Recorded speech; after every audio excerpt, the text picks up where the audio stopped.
Everyone, welcome to Raj medicals.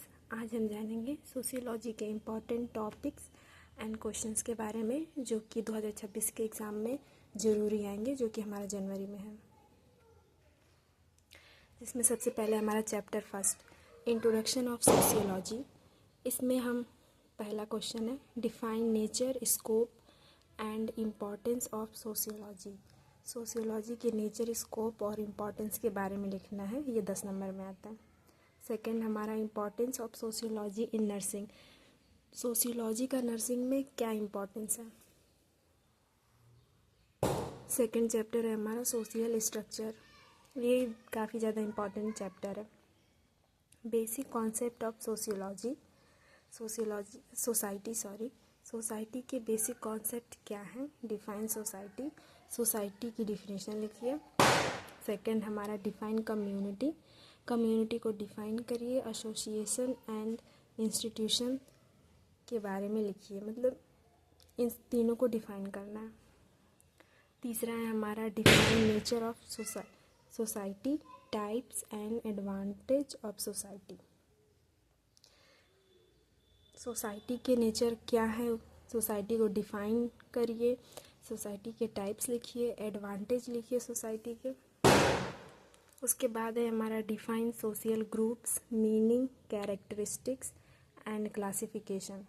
Social group को define करिए, meaning लिखिए, कैरेक्टरिस्टिक्स लिखिए सोशल ग्रुप के। उसके बाद है हमारा define cooperation and competition. Cooperation क्या है और कंपटीशन क्या है। कोऑपरेशन जो दो लोगों के बीच होता है किसी काम को करने के लिए, और कंपटीशन जो दो लोगों में एक दूसरे के प्रति होता है, मतलब एक इंडिविजुअल का दूसरे इंडिविजुअल या ग्रुप के प्रति जो कंपटीशन है वो। उसके बाद नेक्स्ट क्वेश्चन है डिफाइन कॉन्फ्लिक्ट। कॉन्फ्लिक्ट को डिफाइन करिए। डिफाइन असाइमिलेशन, असाइमिलेशन को डिफाइन करिए। सोशलाइजेशन, सोशलाइजेशन को डिफाइन करिए और ये क्या होता है। Major health problems in rural and urban tribal communities. Major health problems क्या है रूरल एरिया में, अर्बन एरिया में और ट्राइबल एरिया की जो कम्युनिटी उनमें क्या है। उसके बाद है importance of social structure in nursing. Social structure के इम्पॉर्टेंस क्या है नर्सिंग में, ये मेन होता है किसी भी चैप्टर का। नर्सिंग इम्पॉर्टेंस क्या है ये हमेशा मेन होता है। Chapter third, culture. Define culture, culture को डिफाइन करिए, एलिमेंट्स लिखिए एंड फंक्शंस, फंक्शंस के बारे में। ट्रांस कल्चर सोसाइटी, ये काफ़ी इम्पॉर्टेंट है। ट्रांस कल्चर सोसाइटी की डिफिनेशन लिखिए। सोशलाइजेशन क्या है। Chapter 4, define family types, functions and basic needs. Family के टाइप्स क्या है, फंक्शन क्या है और बेसिक नीड क्या है, उसको डिफाइन करिए। Marriage definition and types, marriage की डिफिनेशन लिखिए, उसके टाइप्स लिखिए। अगर आप चाहे तो उसके बारे में काफ़ी ज़्यादा एक्सप्लेन करके लिख सकते हैं। Chapter 5, social stratification. स्ट्राटिफिकेशन का मतलब होता है किसी भी चीज़ को लेयर बाय लेयर लिखना। पहला है positive and negative impact of caste in society. Society में कास्ट के पॉजिटिव और निगेटिव इम्पैक्ट क्या है। सोशल मोबिलिटी क्या है, सोशल मोबिलिटी के बारे में डिफाइन करिए। Chapter 6, social organization and disorganization. Social organization क्या है और डिसऑर्गेनाइजेशन क्या है। इसमें पहला क्वेश्चन यही है कि सोशल ऑर्गेनाइजेशन क्या होता है और डिसऑर्गेनाइजेशन क्या होता है। इनके एलिमेंट्स भी चाहे तो आप याद कर सकते हैं। सेकेंड है हमारा major social problems and role of nurses in reducing social problems. ये काफ़ी ज़्यादा इम्पॉर्टेंट है।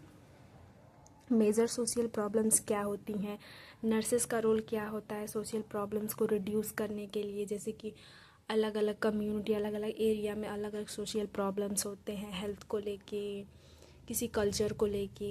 इन सब में नर्सेस का रोल क्या है, उनको अवेयरनेस देना, ये सब। उसके बाद आता है हमारा चैप्टर 7, क्लिनिकल सोशियोलॉजी।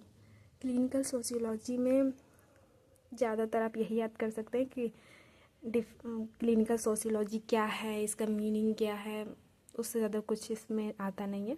वैसे पढ़ना तो सारा चैप्टर ही पड़ेगा, लेकिन आप चाहें तो ये काफ़ी इंपॉर्टेंट टॉपिक्स है जिन्हें आप एग्ज़ाम के पहले एक बार रिवाइज कर सकते हैं। ये काफ़ी ज़्यादा इंपॉर्टेंट है। मैंने भी अपने एग्ज़ाम में यही चीज़ें याद करके गई थी और मुझे सब कुछ आ गया था।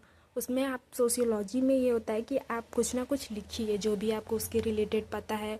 ज़रूरी नहीं है कि एकदम आप एग्जैक्ट लिखें जो आपको याद है, आप लिख सकते हैं जैसे कुछ भी आपके माइंड में आ रहा है। रोल ऑफ नर्सेस के रोल क्या है सोशियोलॉजी में, तो अवेयरनेस फैलाना, लोगों के बीच एक अच्छा सोशल रिलेशन बनाना, और कल्चर को लेके कोई अगर गलत रूल है कल्चर में तो उसको चेंज करवाना, ये सब सोशल प्रॉब्लम्स हो सकती हैं।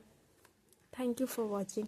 अगर आपको वीडियो अच्छा लगा हो तो मेरे चैनल को सब्सक्राइब कर दें, और अगर आपको इस क्वेश्चंस के आंसर चाहिए तो आप कमेंट सेक्शन में कमेंट कर सकते हैं। मैं इन सब क्वेश्चंस के आंसर भी आपको लाइन बाय लाइन प्रोवाइड कर दूंगी, जो कि एग्ज़ाम से पहले काफ़ी ज़्यादा इंपॉर्टेंट होते हैं, और आप उसको याद करके सोशियोलॉजी का पेपर पास कर सकते हैं बहुत ही अच्छे नंबरों के साथ। Thank you for watching.